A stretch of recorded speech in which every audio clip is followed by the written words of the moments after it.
Bueno, pues gracias hermanos por vuestra paciencia, ruego vuestras oraciones. Ha sido una semana muy intensa, pero de mucha bendición también. Así que ahora nos vamos a disponer a predicar de un tema o a enseñar de un tema difícil. Es un tema difícil. Es un tema difícil acerca del cual se habla poco en la Iglesia, pero es necesario, porque es un tema tan bíblico como cualquier otro. Entonces ahora lo que vamos a hacer es pedir la bendición del Señor para que nos ilumine, nos guíe y podamos beneficiarnos de lo que vamos a hablar. Señor Dios nuestro, ante ti venimos, Padre, agradecidos por tu disciplina, Señor. Queremos darte gracias por ella, porque por medio de ella, como hemos leído antes, nos muestras que somos hijos tuyos. Tú castigas a un mundo impío, pero disciplinas a tus hijos. La condenación es para muerte eterna, pero la disciplina es para santidad y justicia, Señor. Y te damos gracias por todas las veces que tú lo haces. Lo haces por medio de diferentes medios y formas y maneras, pero tú nos vas poco a poco, por medio de esa disciplina, haciéndonos más semejantes a tu Hijo Jesucristo, quien también sufrió disciplina por parte de ti y de las circunstancias, Señor. Él mismo se disciplinó al humillarse como siervo y al humillarse y servirte hasta la muerte, Señor. Te rogamos que ahora con tu Espíritu Santo nos ayudes a comprender la grandeza y la importancia de este tema en el seno de nuestra iglesia local. La disciplina, un tema del que no nos gusta hablar, pero que es necesario porque atiende a circunstancias reales dentro de las iglesias, Señor. Y no queremos esconder la cabeza como la avestruz ante estas cosas, Señor. Ayúdanos a entender, ayúdanos a recibir tu palabra y tu instrucción, y que sea para bendición y edificación de todos y cada uno de nosotros. Amén. Bien, hermanos, la disciplina de la iglesia. Antes que nada me gustaría preguntaros, ¿en qué evangelio habéis creído? Diréis, pero hermano, ¿me vamos a hablar de la disciplina? Sí. Pero nuestra comprensión del evangelio depende mucho de cómo entendemos también la disciplina. Hemos creído que el Señor Jesucristo se encarnó y vivió y murió y resucitó por nuestros pecados, por supuesto. Y hemos creído que el Señor Jesucristo no solo hizo eso, sino que por medio de arrepentirnos y creer en su sacrificio en la cruz, ahora experimentamos adopción de parte de Dios, perdón de nuestros pecados, somos justificados delante de Dios y que no hay ninguna condenación para nosotros. Amén. Pero hermanos, este evangelio está incompleto. Si solo hemos creído en esta parte del evangelio, tenemos un evangelio incompleto, porque falta algo más. Todo lo que hemos dicho es cierto, pero hemos sido salvos por medio de todas las cosas que hemos dicho para vivir vidas de santidad. El objetivo de nuestra salvación, el objetivo de nuestra justificación, el objetivo de nuestra adopción es la santificación, nuestra santificación como iglesia y como individuos dentro del cuerpo de Cristo. Así que ese es realmente el objetivo. Si no, tenemos un evangelio incompleto. Y precisamente porque nuestro objetivo es la santidad, la disciplina juega un papel muy importante. Hoy voy a exponer lo que las Escrituras enseñan acerca de la santidad, en especial lo que enseña el Nuevo Testamento, de la disciplina, en especial el Nuevo Testamento. Pero el propósito de este sermón no es convencerte de si la Iglesia debe practicar o no debe practicar la disciplina. Las Escrituras dejan claro que sí, que la Iglesia debe practicar la disciplina. Lo que vamos a hacer más bien no es convencer a nadie de esto, sino responder a las siguientes preguntas. ¿Qué enseña la Biblia acerca de la disciplina? Esta sería una de esas preguntas. ¿Qué pecados son los que merecen la disciplina de la Iglesia? Bien. ¿Cuál es el propósito de la disciplina de la Iglesia? ¿Qué pasos hay que dar en un proceso de disciplina por parte de la Iglesia? ¿Y cuál es el objetivo de la disciplina de la Iglesia? Estas son preguntas importantísimas que creo que todos necesitamos tener claras. Y debemos de entenderlas a la luz no de lo que pueda decir un hombre o una determinada iglesia, sino de lo que dice la palabra de Dios. Y desde luego yo creo que el concepto de disciplina es fácil de comprender, especialmente aquellos que somos padres o aquellos que hemos sido hijos o niños bajo la tutela y protección de unos padres, entendemos perfectamente lo que es la disciplina. Y Dios es un padre que nos ha redimido. Y como nuestros padres en la carne, Dios también nos disciplina.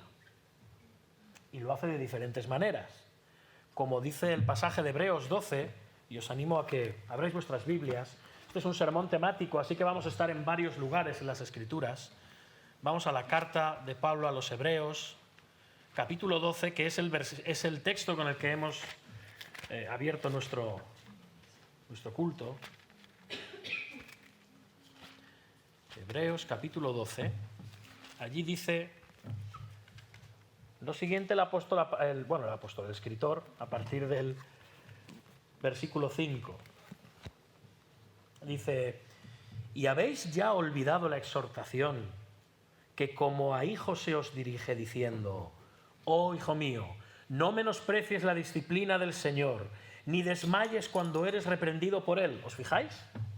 En otras palabras, primero está diciendo: no menosprecies, no tengas en menos, no lo veas como algo de poco valor la disciplina de Dios. Pero por otro lado, también nos dice que no desmayemos cuando somos reprendidos por ella, es decir, que no nos amarguemos, que no nos deprimamos porque uno está siendo disciplinado. ¿Por qué? Como dice el versículo 6, ¿qué dice? Porque el Señor al que ama disciplina y azota a todo el que recibe por hijo. ¿Por qué nos disciplina Dios? Por la misma manera que un padre debe o debería, haría muy mal si un padre no lo hiciera, disciplinar a sus hijos. ¿Y por qué lo hace? ¿Por qué disciplinamos a nuestros hijos? ¿Porque queremos un mal para ellos? Porque los amamos. ¿Sí? Los amamos. Y ese castigo demuestra que además somos sus hijos. Yo cuando veo a un niño correteando por la iglesia, le puedo echar el ojo así, pero yo no puedo disciplinar a ese niño. No es mi hijo. No tengo autoridad sobre él. Pero un padre sí que tiene la disciplina de decir: quieto, sentado, quieto en tu sitio. Elías, quieto en tu sitio. ¿Sí? Dios hace eso porque nos ama. Ni más ni menos que porque nos ama. Y ahora dice el versículo 7, fijaos: si soportáis la disciplina, Dios os trata como a hijos, porque ¿qué hijo es aquel a quien el padre no disciplina? Aun el padre más laxo y más, vamos a decirlo, pasota del mundo, en algún momento no tiene más remedio, mejor o peor, que disciplinar a su hijo. ¿Sí? Esto es así. Pero si se os deja sin disciplina, de la cual todos han sido participantes, entonces, son palabras muy fuertes, sois bastardos o hijos ilegítimos, y no hijos. Así que, de nuevo, la disciplina demuestra que somos sus hijos, los hijos de Dios, y esto tendría que ser motivo de gozo. Claro que la disciplina en sí no es placentera, pero el saber que estamos siendo disciplinados por Dios debería de ser motivo de gozo, porque evidencia que somos hijos suyos. Hermanos, el mundo, las personas que no son creyentes, reciben castigo como retribución por sus obras malas, como dice bien el apóstol Pablo en Romanos. Pero los cristianos recibimos disciplina. Y eso es un privilegio que solo está reservado para los hijos de Dios. Por muy dolorosa que sea, pero es un privilegio reservado para nosotros como hijos adoptados por Dios. Y además es una evidencia del amor de Dios hacia nosotros. Y luego sigue el versículo 9. Por otra parte, y aquí entramos en la lógica que estamos defendiendo, tuvimos a nuestros padres terrenales que nos disciplinaban y los venerábamos. ¿Por qué no obedeceremos mucho mejor al Padre de los Espíritus y viviremos? Y aquellos ciertamente que por pocos días nos disciplinaban, porque nuestros padres nos pueden disciplinar durante el tiempo que estamos bajo su autoridad y bajo su tutela y cuidado. Llega un tiempo en el que les debemos honrar, respetar, tener en cuenta, pero ya no tienen, una vez abandonamos el hogar paterno, la misma cobertura sobre nosotros, lo entendemos todos. Por pocos días nos disciplinaban, como a ellos les parecía, pero refiriéndose a la disciplina de Dios, para lo que nos es provechoso, para que participemos de su santidad. Y esta es la clave, hermanos. ¿Cuál es el propósito de la disciplina? Para que participemos de su santidad.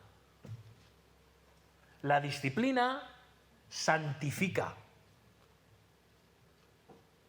La disciplina transforma al creyente cada vez más a semejanza de Cristo.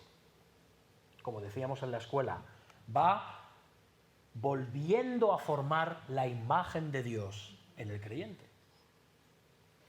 Dios disciplina a sus hijos porque desea que sobre todas las cosas crezcamos en santidad. Como Él dice, sed santos porque yo soy santo. Ese es el objetivo, no el castigo, no la tristeza, no la separación o el dolor que la disciplina puedan producir. Ese no es el objetivo. Estos son medios que Dios usa para algo mayor, que es nuestra santidad. Ese es el bien supremo de la disciplina cristiana. Y una de las maneras mediante las cuales Dios nos disciplina es por medio de ordenar a la Iglesia que practique la disciplina como cuerpo, como Iglesia. Dios en su palabra lo enseña y lo manda, pero lamentablemente muy pocas iglesias practican la disciplina. Muy pocas. Quizás algunos venís de congregaciones en las cuales la disciplina no es que no se practique, es que ni se menciona, ni se habla de ella. O venís de otras iglesias en las que se practica de forma arbitraria, cruel o incluso despótica. O sea, que al final las iglesias lo que hacen es pasar por alto el consejo directo de Dios, el consejo directo de Jesucristo. Y eso es lo que veremos precisamente en Mateo capítulo 18. Hoy vamos a pasar un tiempo en esta parte de las Escrituras. Así que, por favor, vamos a leerlo primero, como antecedente, aunque no entraremos a considerarlo ahora, pero tengámoslo en mente, en primer lugar. Vamos a Mateo 18. Mateo 18, versículos del 15 al 20. Mateo 18, y vamos a usar bastante las Escrituras. Os recuerdo que es un sermón temático, no expositivo. Iremos viajando por la Biblia. Mateo 18, del 15 en adelante, y dice así: por tanto, si tu hermano peca contra ti, ve y repréndele estando tú y él solos. Si te oyere, has ganado a tu hermano. ¿Bien? Has ganado a tu hermano. Mas si no te oyere, toma aún contigo a uno o dos, para que en boca de 2 o 3 testigos conste toda palabra. Si no los oyere a ellos, dilo a la iglesia. Y si no oyere a la iglesia, tenle por gentil y publicano. Publicano, recaudador de impuestos. De cierto os digo que todo lo que atéis en la tierra será atado en el cielo, y todo lo que desatéis en la tierra será desatado en el cielo. Otra vez os digo, que si 2 de vosotros se pusieren de acuerdo en la tierra acerca de cualquier cosa que pidieren, les será hecho por mi Padre que está en los cielos. Porque están 2 o 3 congregados en mi nombre, allí estoy yo en medio de ellos. Lo que estamos viendo aquí es bien sencillo. En diferentes pasos el Señor nos enseña cómo confrontar y disciplinar a aquellos que están en pecado en la iglesia. Y al final vemos claramente cuál es el motivo. La restauración. ¿Lo veis en las palabras? Has ganado a tu hermano. ¿Bien? El motivo de disciplinar a alguien no es laminarlo, ni humillarlo, ni angustiarlo, ni siquiera someterlo, ni avergonzarlo. Es ganar al hermano, recuperar a nuestro hermano en Cristo. Y este es un pasaje que, de nuevo, como os digo, no se predica. Todo el mundo conoce el versículo 20. Vamos al versículo 20. Porque están 2 o 3 congregados en mi nombre, ahí estoy yo en medio de ellos. A ver, ¿quién no conoce este versículo? ¿No? Y se utiliza muchísimas veces para hablarnos de una reunión de oración o cuando 2 o 3 cristianos se reúnen para hacer algo concreto y oran. Hermanos, ese no es el significado de este texto. Ahora bien, donde están 2 o 3 reunidos en el nombre del Señor Jesucristo, ¿está el Señor? Por supuesto. ¿Donde hay uno? ¿Está el Señor? Por supuesto. Jesús no está hablando de esto. Está hablando en el contexto de la disciplina, como veremos más tarde. Ese texto se ha malinterpretado muchísimo. Y es la única parte que interesa a muchos creyentes, incluso pastores. Nos olvidamos de los 5 versículos que hay anteriormente. Es más, de todo el capítulo, es más, del contexto literario en el que estamos, ¿de qué está hablando Jesús en este capítulo 18? ¿De qué? Lo veremos más tarde. ¿Bien? Lo veremos. Pero es verdad, es de lo que se habla siempre, del versículo 20. Pero de nuevo, Mateo 18 no se predica, ni se enseña, ni se practica en muchísimas iglesias. Y eso es un error. Porque, hermanos, este es un texto que todos los comentaristas y eruditos bíblicos a lo largo de la historia de la Iglesia están de acuerdo de que está hablando del proceso de disciplina en la Iglesia. No está hablando de ninguna otra cosa más que del proceso de disciplina en la Iglesia. Y son instrucciones que no da un apóstol. Ojo, que las diera un apóstol no tendrían la menor autoridad, tendrían la misma. Pero si queremos añadirle un peso mayor de autoridad, es que son palabras del mismísimo Señor Jesucristo, que es el fundamento de la Iglesia. Es aquel que delegó a los apóstoles como representantes suyos. Así que, de nuevo, como he dicho antes, igual muchos venís de iglesias en las que no se habla de disciplina, o se es muy permisivo con el pecado, y bueno, se amonesta un poco, se da algún consejito, pero ahí queda la cosa. O de contextos en los cuales habéis visto a un pastor poniendo en disciplina a determinadas personas. El pastor es quien disciplina, el pastor es el que aconseja, el pastor es el que excomulga de forma unilateral y directa. Y la Iglesia no tiene nada que ver con esto. Esto es asunto de los pastores. Esto es una cosa que se cuece ahí en el despacho pastoral y nosotros nos ponemos de perfil. Hablo de los miembros, ¿no? Esto ocurre, tristemente, en muchas congregaciones, pero eso no es lo que está diciendo aquí el Señor Jesucristo, ¿verdad que no? Creo que todos hemos podido... Es un texto, lo vamos a explicar después, pero es un texto muy claro, ¿sí? Es un texto muy claro de cuáles son los pasos a dar. Pero de todas formas, antes que nada, hacer un breve repaso acerca de la disciplina, porque el concepto de disciplina a veces puede hacernos quedar un poco perdidos, ¿no? O confundirnos. La disciplina en las Escrituras, hermanos, es un concepto muy amplio. Primero, hay una disciplina didáctica. ¿Entendemos lo que es algo didáctico? Hay una disciplina que sirve para enseñar. Como nosotros enseñamos a nuestros hijos, les explicamos según qué cosas, o se las aclaramos para que las comprendan y las pongan en práctica.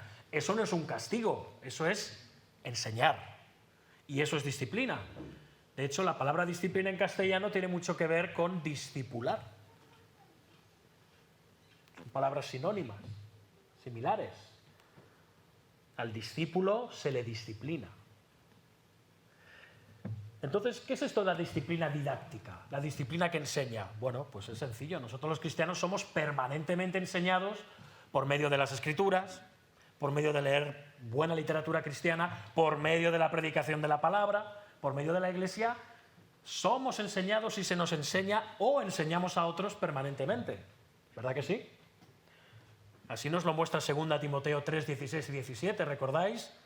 Toda la Escritura es inspirada por Dios y útil para enseñar, para redarguir, esto quiere decir convencer, para corregir, para instruir en justicia, a fin de que el hombre de Dios sea perfecto, enteramente preparado para toda buena obra. Hablábamos en la escuela también de las buenas obras. ¿Bien? ¿Comprendemos? Hay una disciplina que es enseñanza. Luego hay otro tipo de disciplina, que es la disciplina correctiva. Esta sí, que puede tener que ver con dar una corrección concreta por algo que no se está haciendo debidamente. Algo en lo que se está fallando por un asunto específico, como los padres cuando disciplinamos a un hijo y le explicamos por qué las cosas no pueden ser de esta manera, así no. ¿Por qué? Por esto y por esto.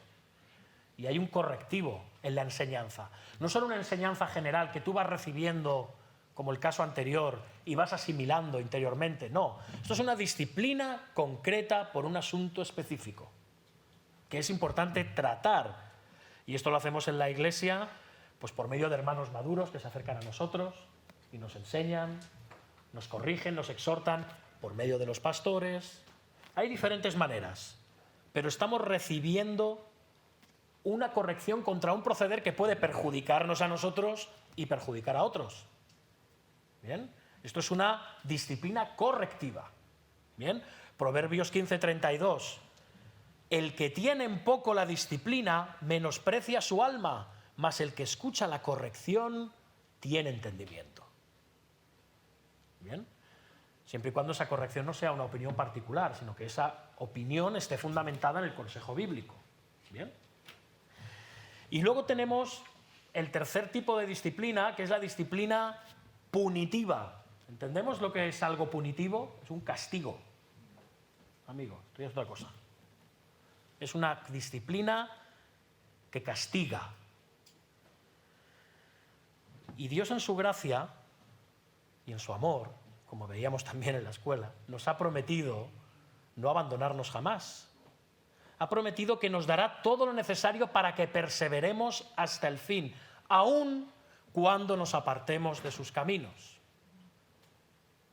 Y esto incluye muchas veces que el Señor nos discipline, de forma severa, de forma concreta y de forma dolorosa, pero necesaria.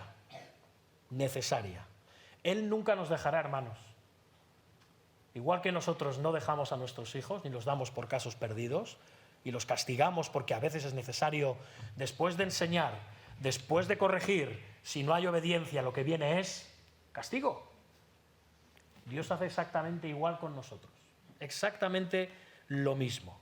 Nada nos va a apartar del amoroso castigo de Dios. Esto no me suena, porque nada nos va a apartar del amor de Dios que es en Cristo Jesús, dice Romanos. Estás deformando el texto, ¿no? Precisamente. El amor de Dios incluye la disciplina, porque Dios disciplina a aquel a quien ama. Por eso dice Proverbios 3, 11 y 12 también: no menosprecies, hijo mío, el castigo de Jehová, ni te fatigues de su corrección, porque Jehová al que ama castiga, como el padre al hijo a quien quiere.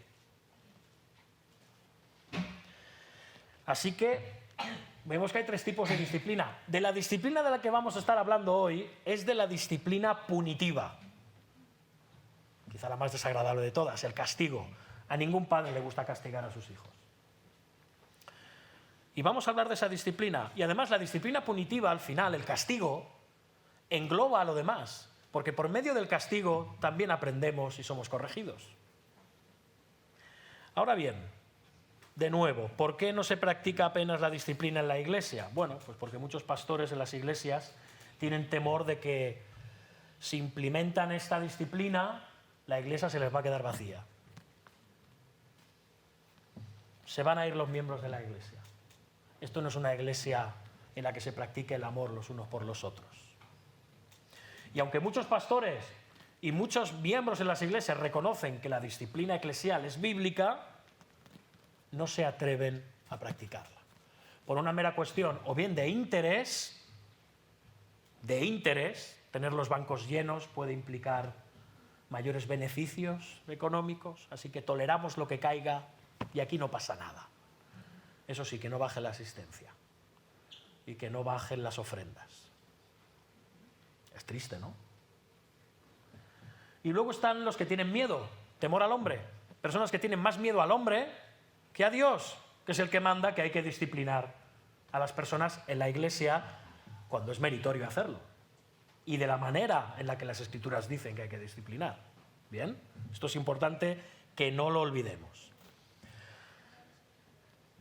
Pero vamos a ver hoy precisamente que esto no es un invento. El Nuevo Testamento nos habla de la disciplina en la iglesia. Es algo que se nos muestra en el Nuevo Testamento. Fijaos, si vamos a Hechos 2, no hace falta que lo busquéis ahora conmigo, si no queréis. Vamos a estar en Hechos 2. Lo que estamos viendo allí es que tras la conversión de las 3.000 almas, ¿qué había habido antes? El derramamiento del Espíritu Santo, ¿verdad? El día de Pentecostés. Pedro predica y se convierte en 3.000 personas. ¿Y qué hacen los hermanos? Se dedican a la enseñanza de los apóstoles, a la comunión, a la oración. ¿Y la iglesia qué nos dicen las Escrituras? Una iglesia que iba prosperando, que iba creciendo.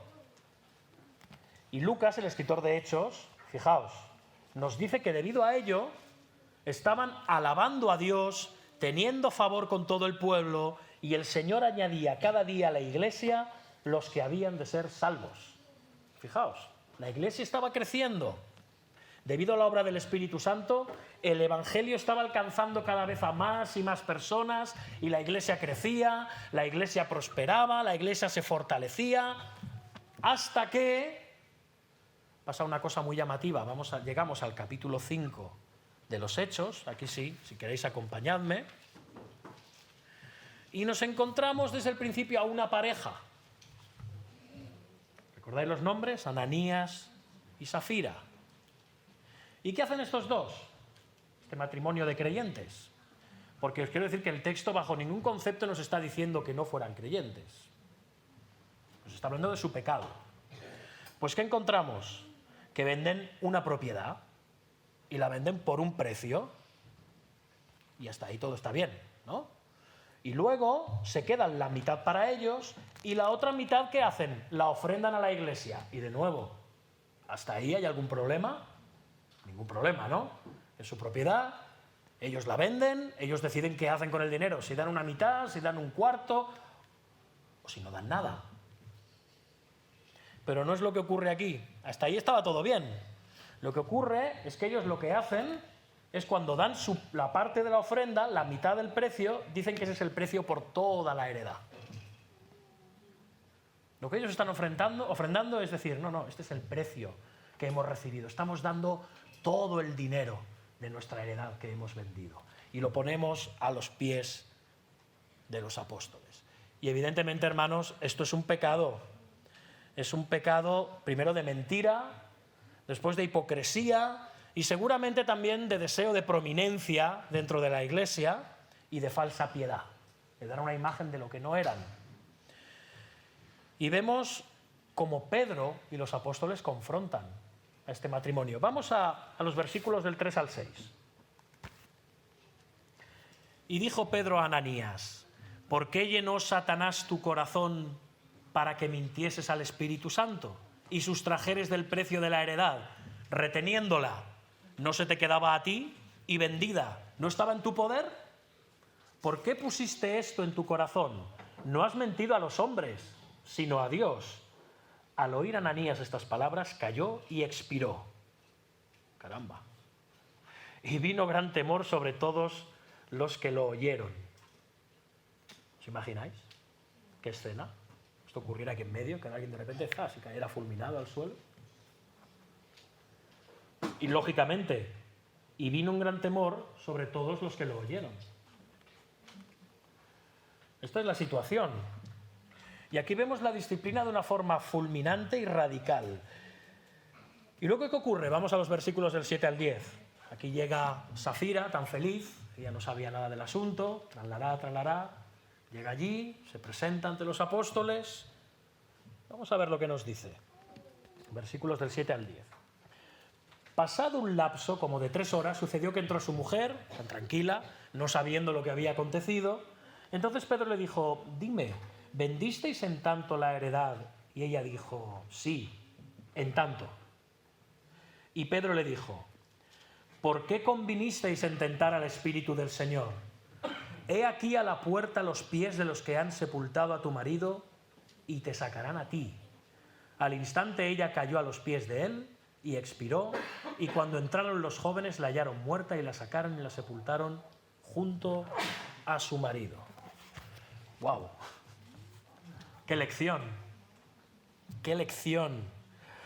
La disciplina de Dios sobre la iglesia fue fulminante e instantánea, radical.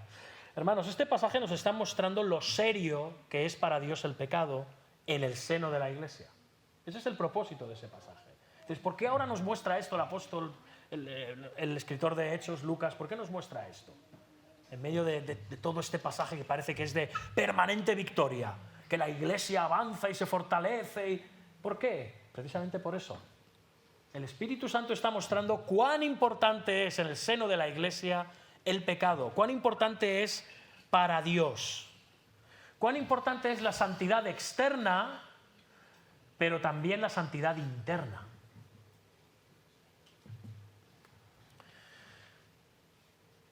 Un pecado persistente, un pecado no confesado, Dios no hace la vista gorda a eso. Dios lo disciplina. Y de nuevo, no estamos cuestionando la salvación de Ananías y de Safira en absoluto, como si no fueran creyentes. El texto no nos permite ir más allá, como he dicho antes. Pero lo que sí que estamos viendo es disciplina de parte de Dios. Cómo el Señor purifica y santifica a su Iglesia ante el pecado. Y quizás ellos ya estaban dando muestras de algún tipo de carencia a nivel espiritual, albergaban algún tipo de maldad muchísimo mayor, sus propósitos eran todavía peores, no lo sabemos. Pero lo que está claro es que Dios en aquel momento preciso no toleró el pecado dentro de su Iglesia. ¿Y qué ocurrió? Que la Iglesia se vació. ¿O no? Vamos a ver, vamos al versículo 11. Esto tiene unas consecuencias. Bueno, primero dice lo siguiente: y vino gran temor sobre toda la Iglesia y sobre todos los que oyeron estas cosas. ¿Cómo no? ¿Quién no tendría miedo, no? Imagínate que esto ocurriera en medio de nuestras reuniones. Creo que daría bastante miedo, ¿no? Si hubiera aquí personas que no son creyentes, se quedarían un poco espantadas, ¿no? De ver que alguien cae fulminado de esta manera. Cuando es descubierto su pecado, cuando es descubierta su maldad, cuando es descubierta su hipocresía. Creo que sería obvio. Disciplina del Señor.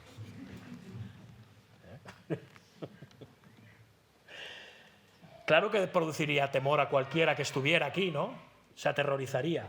Pero de nuevo, ¿cuál es la importancia para nosotros? Estos versículos nos hablan de nuevo de mantener la pureza en el centro de la Iglesia. Fijaos el versículo 13. ¿Qué dice el versículo 13? De los demás ninguno se atrevía a juntarse con ellos, mas el pueblo los alababa grandemente. ¿Ves cuál es el resultado? Para empezar, la gente decía: hey, yo no me mezclo con estos porque aquí Dios no tolera el pecado. El pecado tiene unas consecuencias en medio de estos. O sea que la Iglesia era algo nuevo, desconocido. Pero los demás veían y decían: esto no se tolera. Si tenemos este estilo de vida, mejor no nos acerquemos a la Iglesia. ¿Sí?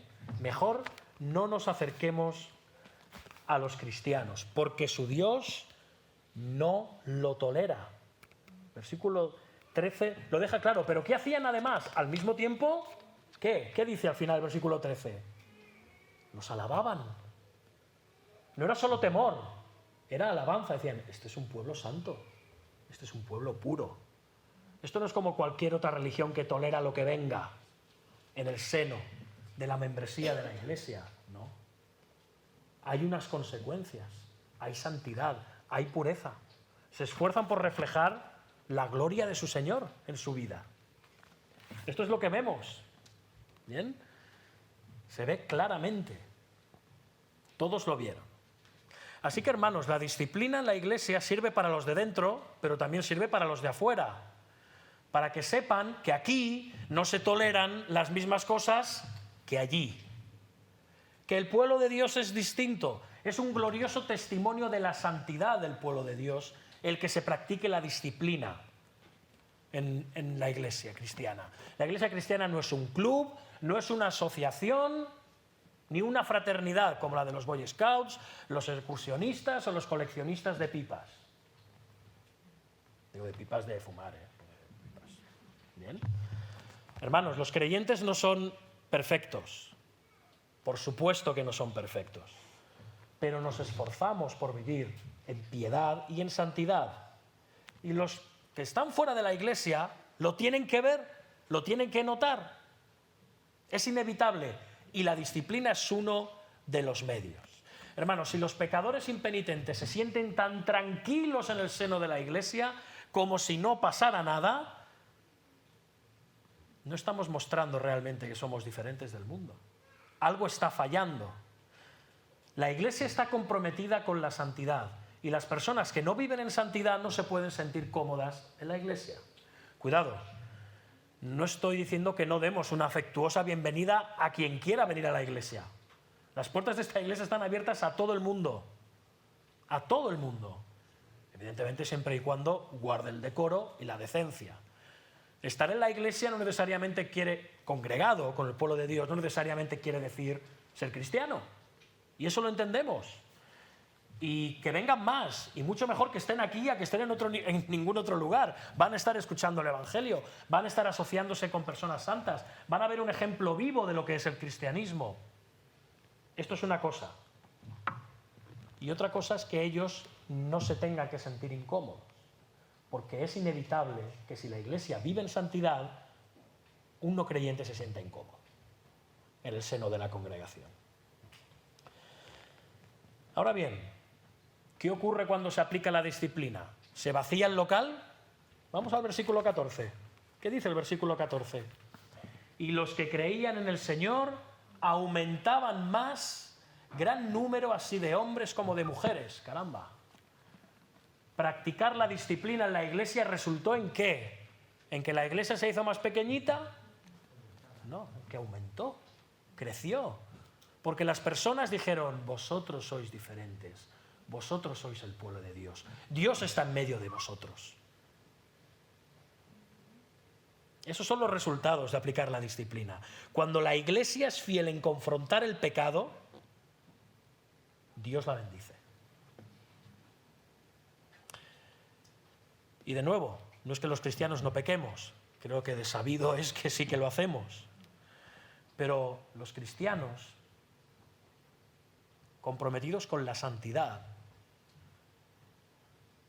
confesamos nuestros pecados, nos arrepentimos de nuestros pecados, abandonamos nuestros pecados. Así que, hermanos, hay muchísimos pecados. Muchos pueden ser de carácter, otros pueden ser de obra, otros pueden ser pecados muy graves y que quizás estén ocultos aquí mismo esta mañana. Hay muchos hermanos que por diferentes causas hoy no están, pero en medio de la iglesia puede haber pecados terribles escondidos entre nosotros. Pornografía, prostitución, adulterio, fornicación, falta de honestidad en los negocios, robo. Igual están aquí entre nosotros esos pecados esta mañana. Yo os animo a que si es así, busquéis restauración, confeséis vuestros pecados, busquéis ayuda, busquéis la guía del Señor. Recibiréis misericordia, pues sois hijos de Dios. Como dice el Señor, Él es fiel y justo para perdonar nuestros pecados y limpiarnos de toda maldad. Y así crecemos a semejanza de Cristo. Así que este pasaje de Hechos 5, como todos los pasajes que tienen que ver con la disciplina, se están refiriendo mucho cuidado a un tipo de pecado. Es el pecado impenitente. El pecado que se tolera. El pecado que se practica con toda tranquilidad. Aquí no pasa nada. Y sigo practicándolo y me siento tan bien. Como si este pecado no tuviera ninguna importancia. Ayer lo cometí, hoy lo voy a cometer y seguramente mañana seguiré cometiéndolo. No es tan importante. Sí, ya sé lo que dice la Biblia, pero no es tan importante. Sí que es importante, sí. Y de nuevo, el caso de Ananías y Zafira es paradigmático, es una advertencia seria para todo aquel que en el seno de la iglesia vive de esa manera. Aquí no estamos hablando tanto de la disciplina de la iglesia, sino de la disciplina del Señor en la iglesia, porque es su iglesia, no la iglesia del pastor. Es la iglesia de Cristo. Hermanos, hay pecados esperados y pecados inesperados. ¿Sí? ¿Cuáles son los pecados esperados? Bueno, Pues esos que todos podemos esperar de nuestros hermanos. Todos tenemos carencias en nuestro carácter, en nuestros hábitos, en nuestra conducta. Todos tenemos muchísimas carencias. Todos tenemos que crecer en el Señor Jesucristo. Pero luego hay pecados inesperados. Son esos pecados graves, impenitentes, visibles, que dan un mal testimonio. Pecados impenitentes. Y ese es el pecado que amerita la disciplina de la Iglesia. Ese tipo de pecado, el pecado inesperado. Así que nadie piense ahora que va a tener que ir investigando a todos sus hermanos y cada vez que le vean una pequeña falta o una carencia en su carácter o una debilidad, te confronto. Como no cambies, voy a hablar con la Iglesia. Nadie está hablando de esto, no nos desesperemos, ¿eh? Tengamos un poco de equilibrio. De esos pecados, no es de los pecados que habla el capítulo 18 de Mateo, no, hermanos. Pero antes que nada, me gustaría que nos fijáramos en el contexto del capítulo 18 de Mateo. Volvamos porque ahora ya nos quedaremos allí. Mateo 18. De nuevo, palabras del Señor. Fijaos, primero, el primer versículo. Fijaos, en aquel tiempo los discípulos vinieron a Jesús diciendo: ¿quién es el mayor en el reino de los cielos? ¿Veis? ¿Quién es el mayor en el reino de los cielos? ¿Y cuál es la respuesta del Señor? Llamando Jesús a un niño, lo puso en medio de ellos y dijo: de cierto os digo que si no os volvéis y os hacéis como niños, no entraréis en el reino de los cielos. Esto es muy interesante, hermanos. Primero el Señor está comparando el reino de los cielos a los niños. Para entrar en el reino de los cielos tenemos que ser como niños. ¿Cómo es un niño? Un niño tiene total dependencia. Un niño manifiesta en muchísimos aspectos humildad porque no tiene más remedio, no tiene logros propios, necesita ser cuidado, necesita ser protegido, necesita ser enseñado, necesita ser disciplinado. Y para eso hay que ser de condición como de un niño, reconocer que no tenemos nada y que dependemos completamente de Dios para todo. Y luego sigue los versículos del 6 al 9, fijaos, no podemos leerlo por falta de tiempo, pero nos habla de que van a venir tropiezos en el reino de los cielos, que algunos van a tropezar y hacer tropezar a otros, y la advertencia contra eso es muy seria. Es muy seria. Ay de aquel que haga tropezar a uno de estos pequeños. Y luego los versículos del 10 al 14, ¿de qué nos están hablando? Está diciendo que el ser humano al final está descarriado sin Dios, está perdido como una ovejita descarriada. Aún después de haber recibido la gracia del Señor y su perdón, podemos descarriarnos. Necesitamos ser recobrados, necesitamos que alguien nos venga a buscar para volver al redil, para volver al rebaño. ¿Bien? Pues en este contexto, es el que el Señor Jesucristo, cuando nos dice que somos dependientes de Dios, que hay posibilidad de pecado de parte del hombre, pecado hacia nosotros, pecado que puede hacer tropezar a otros, que nos podemos perder y descarriar. Ahora el Señor dice el versículo 15, fijaos, por tanto, es decir, en base a esta enseñanza, en base a vuestra necesidad, dependencia, debilidad y tendencia al pecado, que cometéis todos, ¿sí? Ahora paso a describiros los pasos de confrontar y de disciplinar a otros que están en pecado. Y ahora estas palabras cobran una mayor relevancia, ¿verdad? Cuando vemos el contexto. El cristiano necesita ser disciplinado porque tropieza, porque hace tropezar a otros y porque se descarría. Somos así. Y Dios hace esto por medio de las Escrituras, por medio de hermanos maduros, por medio de la guía del Espíritu Santo, pero también por medio de los miembros de la Iglesia. Y esto es lo que vamos a ver. Porque además, hermanos, recordad, este es un compromiso que nosotros adquirimos con los miembros de nuestra congregación. ¿Recordáis Efesios 5? Cristo amó a la Iglesia y se entregó a sí mismo por ella, ¿para qué? Para santificarla, habiéndola purificado en el lavamiento del agua por la palabra. ¿A fin de qué? De presentársela a sí mismo una iglesia gloriosa que no tuviese mancha, ni arruga, ni cosa semejante, sino que fuese santa y sin mancha. De nuevo, para el Señor Jesucristo no hay opción. Él nos ha redimido para purificarnos y santificarnos. Y nosotros los cristianos no podemos estar menos comprometidos con nuestra iglesia y con nuestros hermanos. No podemos. Estamos obligados. Debe ser nuestra preocupación la pureza de la congregación. Debemos de estar comprometidos por ello, que la iglesia permanezca santa, en santidad práctica. Esto no solamente es conocer muy bien las Escrituras, orar, reunirnos cuando toca. No, hablamos de vida cristiana, hablamos de práctica cristiana, hablamos de una vida de santificación. Estamos comprometidos individualmente con eso como cuerpo y también a nivel colectivo, y los unos con los otros. Y así que el Señor nos enseña cómo evitar que la iglesia se ensucie, cómo evitar que se infecte y cómo evitar que luego se extienda la gangrena espiritual en la iglesia. Y lo vemos en el versículo 15, y nos dice así el Señor: por tanto, capítulo 18 de Mateo, si tu hermano peca contra ti, ¿qué? Ve y repréndele estando tú y él solos. Si te oyere, has ganado a tu hermano. Aquí dice contra ti. Hay algunas otras traducciones, según qué manuscritos, que dice simplemente si tu hermano peca. ¿Bien? No vamos a entrar en esto. Quiere decir esto que si no ha pecado contra mí, que haga lo que quiera. Es que ha pecado contra mí, entonces le confronto. Pero como ha pecado contra otro, nada, eso ya se apañará, ya se apañará. No. Creemos que está hablando de esto el Señor Jesucristo. Hermanos, cuando alguien peca, está pecando contra ti, está pecando contra Dios, está pecando contra sí mismo, pero también está pecando contra el cuerpo de Cristo al que pertenece. El pecado no es una isla, afecta a una entera congregación.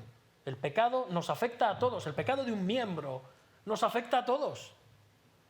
Así que sin entrar en este tema más propio de la crítica textual, la cuestión es esa. Al fin y al cabo, recordemos al profeta Natán cuando confrontó a David por su gran pecado. ¿Qué tenía que ver Natán con lo que había hecho David? ¿Era familia de Betsabé? ¿Era familia de Urías? No. Pero formaba parte del pueblo de Israel. Una nación santa, que tenía que ser santa, como Jehová era santo, es santo. Y él le confrontó. Así que la clave aquí, hermanos, no es tanto si es contra mí, contra aquel. La clave es el pecado en sí. El pecado en sí que hay que confrontar. Y dice el Señor, repréndele. Es muy interesante porque la palabra que está usando en el original, aquí, el Evangelio de Mateo, es la palabra elenco. La palabra elenco quiere decir literalmente manifestar algo, sacar algo a la luz. O sea, lo que está diciendo el Señor es: ves a este hermano y saca a la luz, entre tú y él, su pecado. Pónselo de manifiesto, déjale claro que lo que está haciendo no es bueno, porque puede ser que el pecador sepa que su pecado no está bien, pero puede ser que no lo tenga tan claro. Y nuestra obligación es mostrárselo. Lo que estás haciendo no es correcto, va en contra de la voluntad de Dios. Y aquí de nuevo no estamos hablando de, oye, que he notado que a veces pierdes los nervios, tienes un poco mal carácter, arrepiéntete. No estamos hablando de esto, como hemos visto antes. No. Todos tenemos faltas en nuestro carácter. De lo que está hablando de nuevo es de ese pecado grave, impenitente y oculto que le está afectando al hermano y está afectando a la santidad de la iglesia. Un pecado que el hermano ni confiesa, ni lo cambia, ni pide ayuda. Un pecado lo suficientemente grave como para que acabe dañando a la iglesia y su reputación también. Puede ser fornicación, adulterio, borrachera, adicciones, una actitud violenta, una actitud rebelde y despectiva, pueden ser calumnias, divisiones, desatender las responsabilidades familiares, el robo, pueden ser muchísimas cosas. Son pecados graves, pecados impenitentes. ¿Sí? Tristemente a veces algunos vienen y, pastor, es que he visto que fulanito hace esto, o se porta de esa manera. No necesariamente es que no tenga razón, puede ser cierto, ¿no? Ya está haciendo mal porque no está yendo al hermano, está yendo al pastor. ¿Habéis visto al pastor por aquí en algún lado? En lo que el Señor ha leído, lo que el Señor ha dictado en su palabra. ¿Verdad que no? Hermanos, una vez observamos el pecado y sus efectos, el primer paso es confrontar personalmente al hermano. y no andar divulgándolo a otros. O contárselo a otros, como os digo, antes de hablar con el hermano. No, ese no es el objetivo. Debes de hablar con tu hermano. Ármate de valor y habla con tu hermano. Haz que no queremos problemas. No queremos tener confrontación con nadie, queremos llevarnos muy bien con todos. Pero si tú has visto claramente un pecado grave, debes de confrontar personalmente a tu hermano con ese pecado. Porque ¿cuál es el objetivo? Si te oyere, has ganado a tu hermano. Has ganado a tu hermano. Y esta palabra en el griego, ganar, describe una ganancia en una transacción comercial. Como un beneficio extra que has tenido por medio de una transacción comercial. Hermanos, cuando un hermano peca y no se arrepiente, eso es una pérdida para la congregación. Es una pérdida real. Es un drama. Esa persona está perdida como la oveja de la parábola que vemos aquí en este pasaje de Mateo 18. O sea que el objetivo es ganar al hermano, recuperarlo. No es tener la razón o ganar en nuestros pleitos si nos ha perjudicado a nosotros o en nuestras reclamaciones. Ni siquiera pedirle que nos dé, ni siquiera confrontarle y mandarle que nos pida perdón. Ese no es el objetivo de la confrontación. El objetivo es ganar al hermano. Esa persona se ha alejado del Señor, está poniendo su vida en peligro, su vida espiritual y la de la iglesia. Este hombre, esta mujer, tienen que ser confrontados delante del Señor y su palabra. Como el apóstol Pablo enseña, todos somos un cuerpo, nos pertenecemos unos a otros, así que cuando un miembro de nuestra iglesia local peca de forma impenitente, la iglesia tiene que actuar. No podemos ser indiferentes.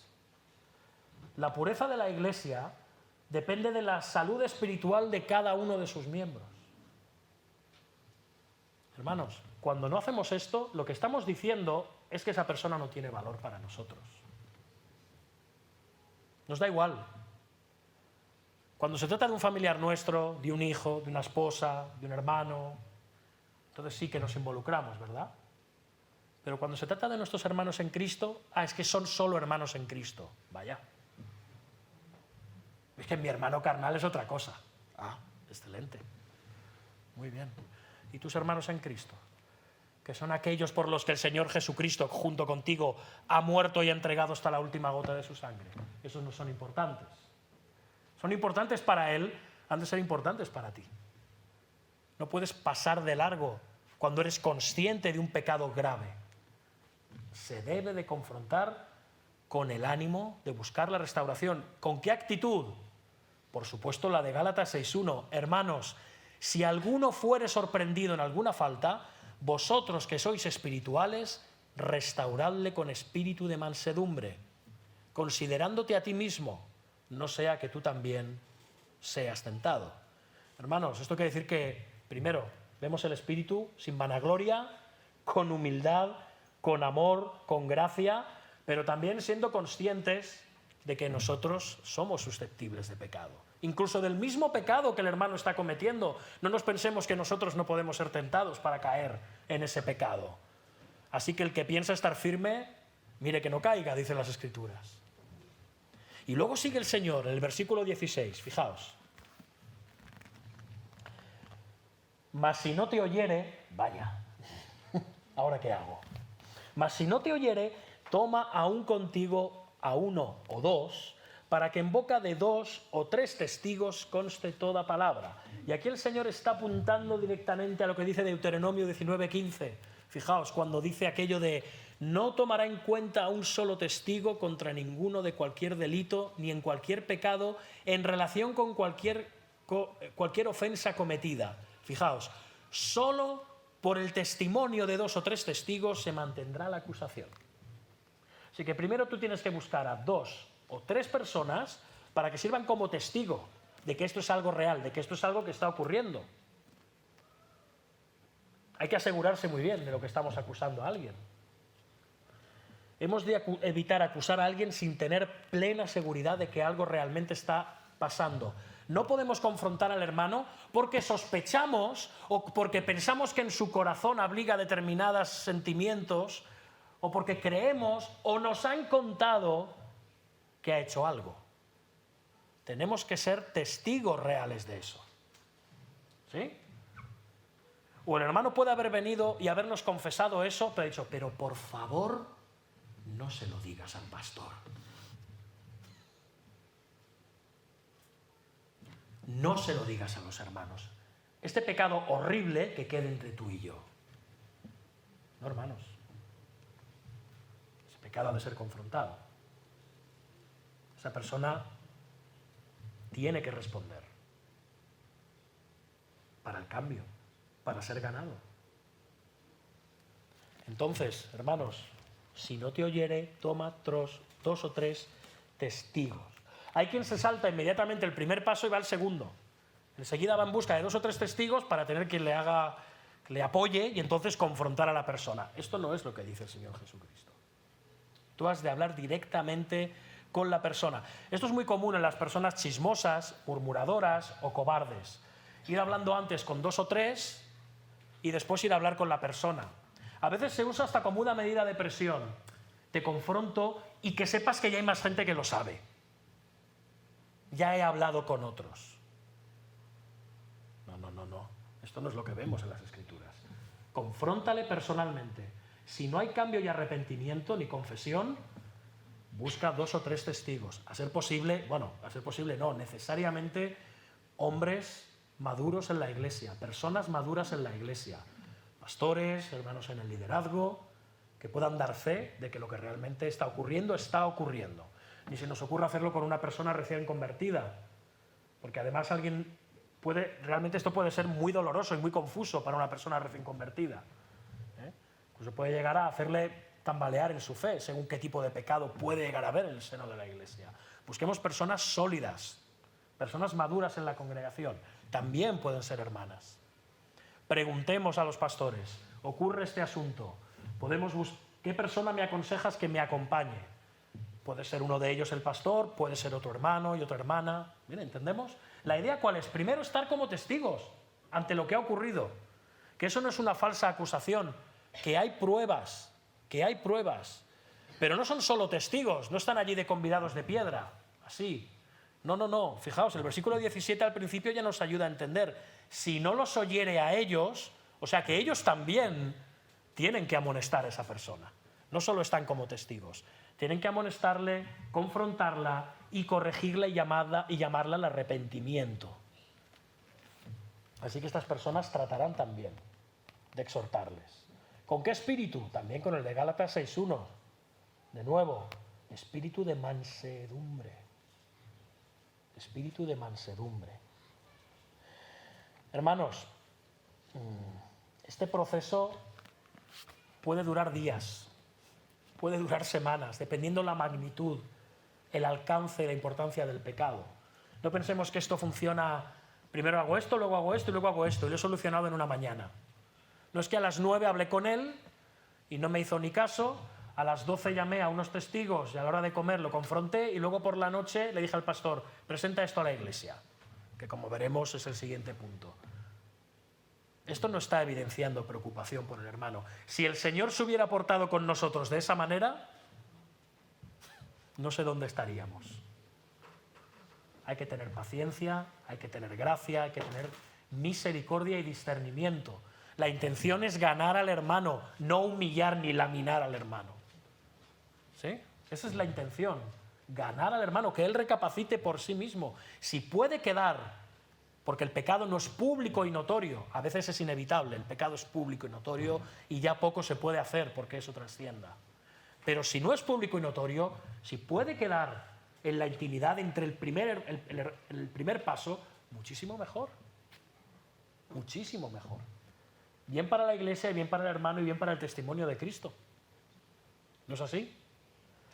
Así que no nos precipitemos. Habla con tu hermano y si no te escucha, habla con tu hermano las veces que creas necesario. Personalmente, llámale, escríbele, queda con él, insístele, con mansedumbre, con amor. Abre las Escrituras delante de él. Si no atiende, da el segundo paso. Y en ese segundo paso también se puede estar el tiempo que sea necesario. Los testigos que estén allí pueden tener la paciencia necesaria con esa persona, el tiempo que haga falta. si la persona quiere escuchar, por supuesto. Estos son los pasos. ¿Bien? ¿Y qué dice ahora el Señor? Versículo 17. Si no los oyere tampoco a ellos, dilo a la iglesia. Y si no oyere a la iglesia, tenle por gentil y publicano. Hermanos, esto es ya cuando se abre el proceso para que los miembros de la congregación confronten con humildad al pecador, para que éste se arrepienta. Hay que informar a la iglesia. A lo mejor no hay que informar del pecado en cuestión. A veces quizá no sea necesario al principio, pero sí decir a la iglesia, hermanos, a la asamblea de miembros, hermanos, este hermano está en pecado grave e impenitente, es una cosa que todavía no es de dominio público, amonestadle a que escuche el consejo que se le está dando. A veces no hay más remedio que decir el pecado porque ha trascendido de forma pública a toda la iglesia. O a veces es peligroso no decir el pecado para la iglesia. Hay pecados que son peligrosos, hay actitudes dañinas, incluso físicamente hay que advertir a la iglesia, entonces se dice a la iglesia. Pero de nuevo, ¿cuál es el objetivo? Que la iglesia entera busque la restauración de esa persona, que esa persona cambie. De nuevo, hermanos, no es responsabilidad del pastor, es responsabilidad de la entera congregación. Y si aún así la persona persiste en su pecado, lo último que dice es tenle por gentil y publicano. Esto es la expulsión de la iglesia, la excomunión. Esto es lo que definimos como disciplina de la iglesia, consumada. La iglesia como cuerpo decide excomulgar, no el pastor. Todo este proceso es guiado por pastores, por supuesto, pero el proceso es que finalmente la iglesia decide excomulgar a esa persona. Tenerle como gentil y publicano. Los gentiles no formaban parte del pueblo de Dios, por lo tanto había que tratar a los gentiles o a los pecadores como personas que son del mundo. O como recaudador de impuestos. ¿Qué era un recaudador de impuestos? Era un traidor a su nación. Era alguien que se había puesto al servicio del pueblo opresor, los romanos, y encima utilizando técnicas abusivas y despóticas para sustraer el dinero a los demás. Era alguien que voluntariamente había decidido traicionar a su pueblo. Era alguien con quien los judíos no se sentían muy a gusto a su lado, lógicamente. De la misma manera, cuando una persona es excomulgada de la iglesia, esta es la actitud que debemos de tener. Cuidado, aquí no está hablando de mostrar odio y desprecio hacia la persona excomulgada. No, sino que les tratemos como si no perteneciera a la iglesia, como si no estuviera portándose como realmente no se está portando, como un cristiano. Es alguien que está diciendo que prefiere el pecado y el mundo de Satanás antes que a Cristo. Es más, él ya se está excomulgando con esa actitud. Él ya no está viviendo como un cristiano. Él está diciendo, prefiero esto a someterme al Señor. Prefiero el mundo a la iglesia. Así que no debemos dejar que estas personas disfruten de las bendiciones del pueblo de Dios. Ni de la comunión, ni tampoco, por ejemplo, de la cena del Señor, que celebraremos hoy. De ahí el término excomunión. Le apartamos de la comunión. Ahora, no estamos condenando a nadie al infierno, mucho cuidado con esto.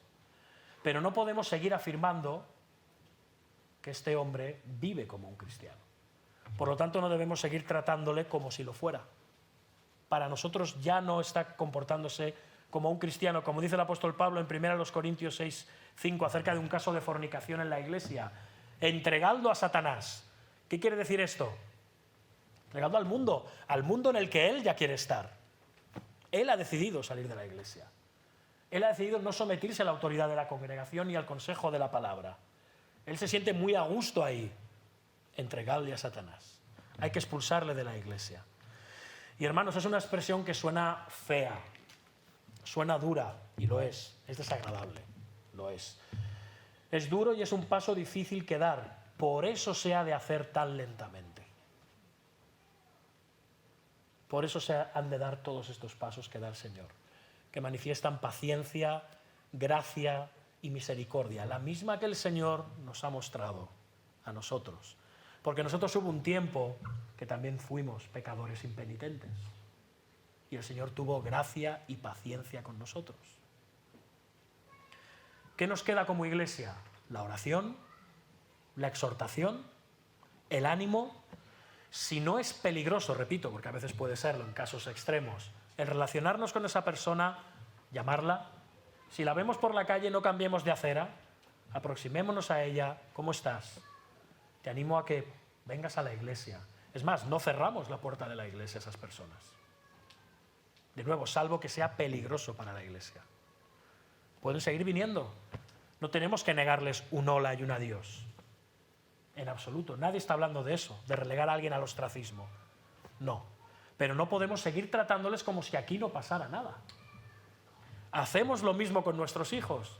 Cuando estamos disciplinando a nuestros hijos, a los 3 segundos no estamos haciéndole gracias, como si aquí no hubiera pasado nada, le damos 4 abrazos y nos vamos al cine con ellos, ¿verdad que no? Hay un castigo, hay unas consecuencias, hay un demostrarle que lo que está haciendo es incorrecto, que está mal. La persona tiene que comprender que para la iglesia es más importante Cristo que Él. Y que Él es importante en base a que está en Cristo. La santidad es lo primero. Sí, es duro. Pero al final lo que queremos realmente es ganar al hermano. ¿Sabéis lo que necesita esta persona? Verdaderamente, el Evangelio. Necesita el Evangelio. Necesita arrepentirse. Reconocer que el Señor Jesucristo pagó un precio muy alto por él en la cruz del Calvario. Quizá no fuera un verdadero creyente. El Evangelio le ayudará. Si es un verdadero creyente, el Evangelio también le ayudará. El mismo Señor Jesucristo aceptó la disciplina hasta su muerte en la cruz. Y es por eso que ahora nosotros no sufrimos condenación, sin importar el pecado que hayamos cometido. El Señor Jesucristo nos limpia de todo pecado, da igual lo que sea. Lo importante no es la vergüenza, el oprobio que podamos pasar. Lo importante es que estás escupiendo sobre la cruz de Cristo cada vez que pecas y te regodeas en tu pecado. Pero por medio de esa misma cruz puedes experimentar gracia, perdón, salvación, restitución. Y eso es lo que la Iglesia debe de anhelar, aún después de la excomunión. Porque el objetivo final de la excomunión, de nuevo, es que el hermano se arrepienta y vuelva. Y deje su derrotero. Por eso dice ya, para concluir el Señor, en los versículos 19 y 20, fijaos, de cierto os digo que todo lo que atéis en la tierra será atado en el cielo, y todo lo que desatéis en la tierra será desatado en el cielo. Otra vez os digo, si 2 de vosotros se pusieren de acuerdo en la tierra acerca de cualquier cosa que pidieren, les será hecho por mi Padre que está en los cielos. Hermanos, es potestad de la Iglesia cumplir la voluntad de Dios. No es que Dios supedite su voluntad a la Iglesia, no, no, no. Lo que aquí está diciendo es algo muy distinto. Si seguimos los pasos que el Señor ha expuesto en estos 5 versículos, la decisión que tomemos será conforme al propósito de Dios y su voluntad. Pero si lo hacemos así, si disciplinamos así, estamos haciendo las cosas conforme los cielos mandan. Por lo tanto, aquello que atemos en la tierra o desatemos, lo estaremos haciendo también en los cielos. Esto es una gran paz para nosotros cuando la Iglesia tiene que tomar esta decisión. Porque no es que no nos debemos sentirnos crueles, no debemos sentirnos desamorados, faltos de amor o precipitados. Si hacemos lo que vemos en las Escrituras, estamos obrando tal cual Dios quiere que obremos. Estamos desatando y atando las cosas conforme a la voluntad de Dios en la tierra y en el cielo. Y por eso el versículo 20 ahora, porque están 2 o 3 congregados en mi nombre, ahí estoy yo en medio de ellos. Este versículo es clave, hermanos. No habla de una reunión de oración o de una reunión cristiana fraternal. Está hablando del proceso de disciplina. Está diciendo que cuando los creyentes seguimos las instrucciones de Cristo, Él está ahí en medio tomando esa decisión con nosotros, porque estamos siguiendo su consejo y su guía. Él se suma a la decisión, Él la aprueba. Esa decisión dolorosa está siendo guiada por Cristo. Él está ahí en medio. Así que, hermanos, una iglesia que disciplina, por difícil que pueda ser a veces, está en sintonía con el Padre, con el Hijo y con el Espíritu Santo. Cuando corregimos, cuando confrontamos y cuando a veces tristemente excomulgamos. La disciplina de la iglesia no la debemos evitar, tampoco la debemos de buscar innecesariamente, pero cuando se presenta un ataque contra la limpieza, la pureza y la santidad de la iglesia unánime, guiada sí por pastores y los hermanos en el liderazgo, debe de obrar como un cuerpo para restaurar a ese hermano, porque es miembro de nuestro cuerpo, es miembro del cuerpo de Cristo. La pureza de nuestra congregación, hermanos, de la IBE, está comprometida con esto. Cuando somos obedientes a un Dios que nos manda la disciplina en los casos necesarios, esa iglesia nunca se va a quedar vacía. Esa iglesia se va a purificar, esa iglesia va a madurar, esa iglesia va a crecer porque se va a santificar, porque el Señor bendice a todos aquellos que son obedientes a su palabra. Amén. Amén.